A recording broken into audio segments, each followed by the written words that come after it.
Boa noite a todos, queridos irmãos e irmãs. A Fraternidade a Caminho da Luz tem a alegria de convidar você para mais um momento de estudo, reflexão e crescimento espiritual sobre a luz do Evangelho, a luz dos ensinamentos de Jesus Cristo, conforme esclarece Allan Kardec em O Evangelho segundo o Espiritismo. Que possamos abrir nossos corações com humildade e sinceridade, permitindo que a mensagem do Cristo nos alcance onde mais necessitamos.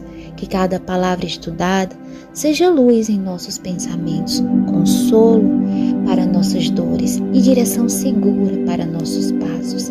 Que esse momento ele seja de aprendizado, mas também de transformação interior, porque estudar o Evangelho é, acima de tudo, aprender a vivê-lo. E para iniciarmos nossos trabalhos, elevemos o nosso pensamento em prece, rogando a intercessão amorosa do nosso querido Dr. Bezerra de Menezes. Prece ao Dr. Bezerra de Menezes. Nós te rogamos, ó Pai, de infinita bondade e justiça, as graças de nosso Senhor Jesus Cristo, através de Bezerra de Menezes e sua legião de companheiros. Que eles nos assistam, Senhor, consolando os aflitos, curando os que se tornem merecedores, confortando aqueles que tiverem suas provas e expiações a passar, esclarecendo aos que desejarem conhecer a verdade e assistindo a todos quanto apelem para o teu infinito amor. Jesus Cristo, divino portador da graça e da verdade, estenda tuas mãos dadivosas em socorro daqueles que te reconhecem como despenseiro fiel e prudente. Faze, ó divino modelo, através de tuas legiões consoladoras, de teus santos espíritos, a fim de que a fé se eleve, a esperança aumente, a bondade se expanda e o amor triunfe sobre todas as causas. Dr. Bezerra de Menezes, médico espiritual, apóstolo do bem e da paz, amigo dos humildes e dos enfermos, movimenta as tuas falanges amigas, em benefício daqueles que sofrem, sejam males físicos ou espirituais. Santos Espíritos, dignos obreiros do Senhor, derramai as graças e as curas sobre a humanidade sofredora, a fim de que as criaturas se tornem amigas da paz e do conhecimento, da harmonia e do perdão, semeando pelo mundo os divinos exemplos de nosso Senhor Jesus Cristo. Que assim seja. Olá, meus irmãos, olá, meus irmãos. É com o coração cheio de gratidão que mais uma vez estamos reunidos para o estudo do Evangelho segundo o Espiritismo. O Evangelho que é o caminho, que é um bálsamo que acalanta os nossos corações e as nossas mentes aflitas e tempestuosas. E hoje nós vamos dar continuidade ao capítulo 5, que fala sobre as bem-aventurados os aflitos. E hoje nós iremos falar especificamente sobre o suicídio e a loucura. Item 14. A calma e a resignação, oriundas da maneira de encarar a vida terrestre e na fé na futura, dão ao espírito uma seriedade que é o melhor preservativo contra a loucura e o suicídio. Com efeito, é certo que a maioria dos casos de loucura são devidos à comoção produzida pelas vicissitudes que o homem não tem força de suportar. Se, pois, pela maneira que o Espiritismo lhe faz enxergar as coisas desse mundo, ele percebe com indiferença, com alegria mesmo, que os reveses e as decepções que os desesperaria em outra circunstância, é evidente que essa força que o coloca acima dos acontecimentos preserva sua razão dos abalos que sem ela sucumbiria. Então, nesse primeiro item, Kardec ele já começa dizendo que a loucura e o suicídio muitas vezes, na maioria das vezes, ocorre pois o homem se vê desesperado diante das dificuldades da vida, diante das vicissitudes da vida, e não sabe com elas lidar. Então, ou ele enlouquece, ou ele suicida, ou então as duas coisas, né? Ou ele enlouquece e em seguida se suicida. E nesse mesmo capítulo, ele adverte que o Espiritismo, ele nos dá uma nova maneira de enxergar as dificuldades da vida, as vicissitudes da vida. E que isso, o Espiritismo, essa nova visão, ela nos fortalece. Por quê? Porque a gente sabe, o Espiritismo nos ensina, que a vida não se encerra com a morte. Há uma vida após a morte. Na verdade, há a verdadeira vida. A vida para a qual nós realmente nascemos para viver é a vida celestial, não é a vida material. É a vida pós a morte. E então a gente sabe que o suicídio, ele não vai pôr fim ao sofrimento. Pelo contrário, a gente sabe que no outro plano, os suicidas sofrem muito, muito, muito, muito mais. E, por outro lado, o Espiritismo também nos ensina que as dificuldades são as provas que nós devemos passar para aprendermos, para evoluirmos e para melhorarmos. Então, vamos dar continuidade à leitura do item 15. Ocorre o mesmo com o suicídio, com exceção daqueles que se efetuam no estado de embriaguez e de loucura, e que se pode chamar inconscientemente.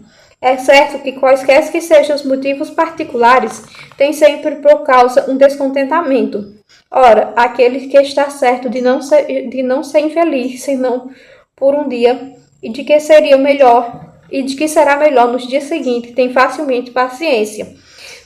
Ele só se desespera se não vê fim para o sofrimento, que é, pois, a vida humana em relação à eternidade, se não bem menos que um dia. Mas, para aquele que não crê na eternidade, que crê que tudo nela se acaba com a vida, se está oprimido pelo desgosto e pelo infortúnio, não vê seu fim senão na morte. Não esperando nada, acha muito natural, muito lógico mesmo, abreviar sua miséria pelo suicídio. Então, é importante ressaltarmos que existem dois tipos de suicídio. Existe o suicídio ativo, que é quando você tira sua própria vida de forma literal, direta, através seja de veneno, de enforcamento, de tiro, enfim, de afogamento. Existem várias maneiras de se tirar remédio, existem várias maneiras de tirar a própria vida, né? E existe o suicídio passivo, que é aqueles que não é um suicídio direto, que são aquelas pessoas que sabem que precisam se cuidar, mas não se cuidam. Por exemplo, as pessoas que bebem demais, até que a bebida lhe tira a vida, é um suicídio passivo. A pessoa que fuma demais, até que o fumo, que o cigarro lhe tira a vida. Aquelas pessoas que têm alguma enfermidade, que não cuidam, e a enfermidade acaba lhe tirando a vida antes do tempo. São exemplos de suicídios passivos. Aqui, no Evangelho, nós estamos falando especificamente dos suicídios diretos, daquele que a pessoa vai lá e tira a sua própria vida conscientemente, sabendo o que está fazendo. Porque o suicídio passivo, muitas vezes, nem tem a intenção de se matar. É uma consequência de suas escolhas e de suas ações.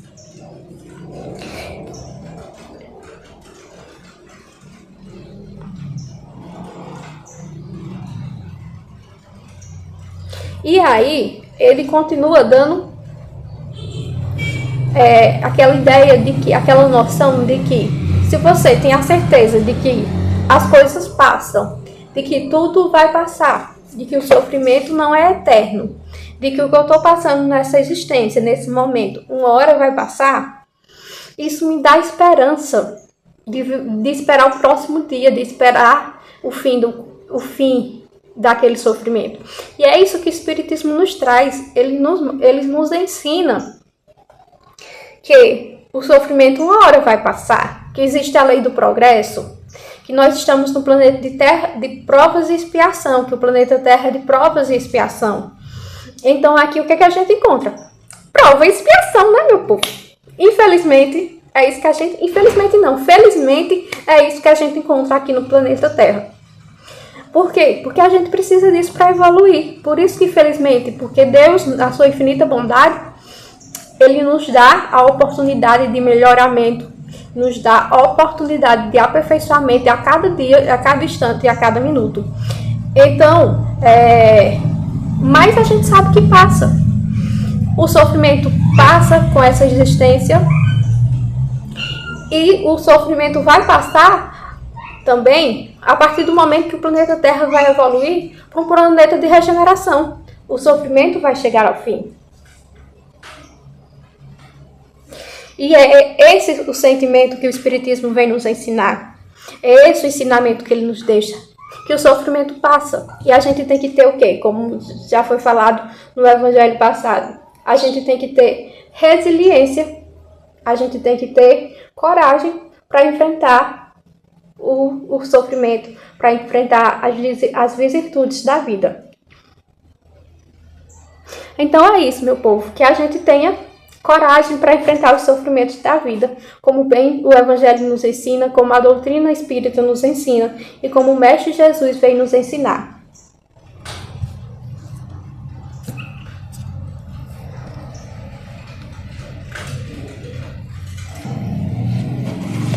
Bom, vamos voltando aqui para a leitura. Desculpa aí o gato, meu povo. É que eu cheguei de trabalho agora e ele veio atrás de carinho. Item 16. A incredulidade, a simples dúvida sobre o futuro, as ideias materialistas, numa palavra, são os maiores excitantes ao suicídio. Eles dão a covardia moral. Quando se vê o homem de ciência que se apoia sobre a autoridade de seu saber para reforçarem em provar aos seus ouvintes, aos seus leitores, que eles não têm nada a esperar depois da morte, não os conduz a essa consequência de que são infelizes, nada têm de melhor a fazer do que matar-se? O que ele poderia dizer para disto desviá-lo?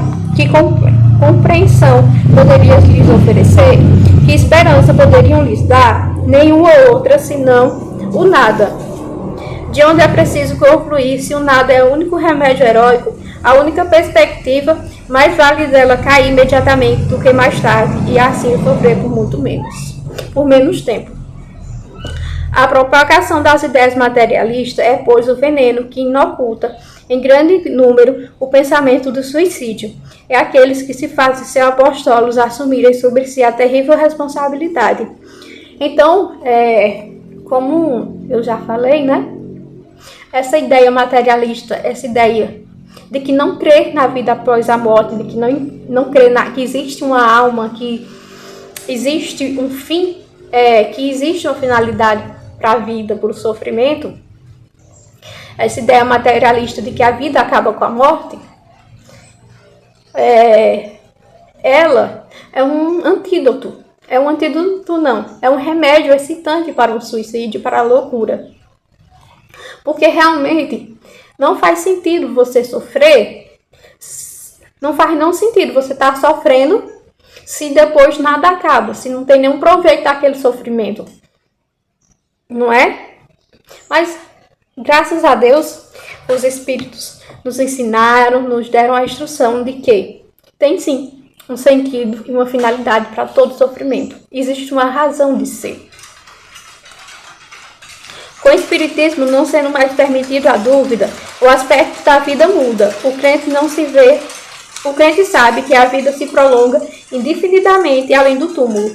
Em outras condições, daí a paciência e a resignação que afastam muito naturalmente o pensamento do suicídio, daí uma palavra, coragem moral. O Espiritismo tem ainda esse aspecto em outro resultado também positivo e também mais determinante. Ele nos mostra os próprios suicidas vindo revelar sua posição infeliz e provar que ninguém viola impunemente a lei de Deus que proíbe ao homem abreviar sua vida. Há entre os suicídios aqueles cujo sofrimento não... Não, mamãezinha, espera ainda.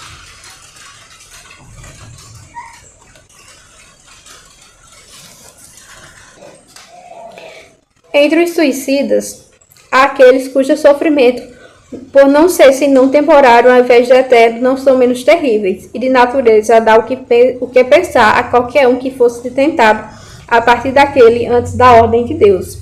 O espírita tem, pois, para contrabandear a ideia de suicídio vários motivos. A certeza de uma vida futura na qual ele sabe que será tanto mais feliz quanto tenha sido mais infeliz e mais resignado sobre a terra, a certeza de que a abreviação de sua vida alcança um resultado justamente contrário ao que esperava, que se livre de um mal para ter um pior, mais longo e mais terrível, que se engana em crer que se matando e mais depressa para o céu, mas o suicídio é o obstáculo para que ele se reúna no outro mundo aos seus objetos de afeição que ali se espera reencontrar.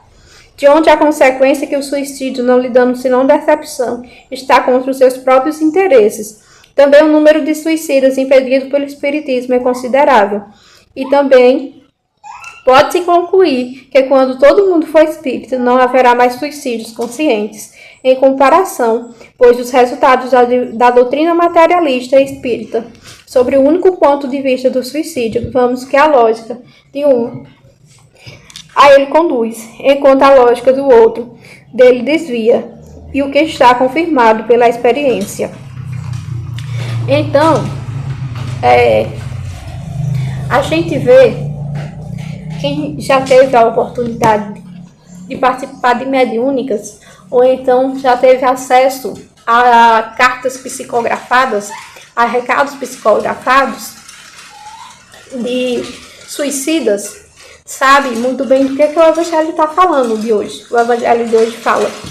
Porque são inúmeros os exemplos que a gente recebe por meio dos canais, por meio dessa comunicação do mundo celestial com o mundo espiritual. A gente ouve os relatos, na verdade, né? E lê os relatos do que acontece com os suicidas. Então, a gente espírita não temos só a teoria para nos afastar do pensamento de suicídio, para nos afastar da ideia suicida. Nós temos os exemplos vivos, porque nós temos acesso àqueles que se suicidaram, eles nos relatam os seus sofrimentos. Então, meu povo, esse é o recado do Evangelho de hoje. Que nós sejamos fortes e resilientes diante das dificuldades da vida. E eu quero deixar minha mensagem pessoal para você que está passando por um momento de dificuldade, nesse momento a qual chegou esse Evangelho, e que você se encontra num momento de dificuldade, num momento de desespero.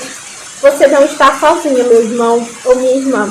Procure ajuda, procure os canais apropriados, procure médicos, os psiquiatras, os psicólogos, procure a doutrina espírita ou qualquer doutrina religiosa que lhe convém, porque Deus está em todas as religiões e Deus está em todos os lugares e Ele não desampara e não abandona os seus filhos jamais. Então busque força e busque ajuda, principalmente. Neste momento, agradecemos a todos que participaram do nosso estudo até aqui. Pedimos nesse momento que o amado Mestre Jesus possa adentrar a casa de cada um de vocês, levando a luz do amor, da verdade e da paz. Que os ensinamentos de hoje se façam presentes no nosso dia a dia, para que possamos a cada dia mais sermos melhores. Obrigada, Jesus, hoje e sempre, que assim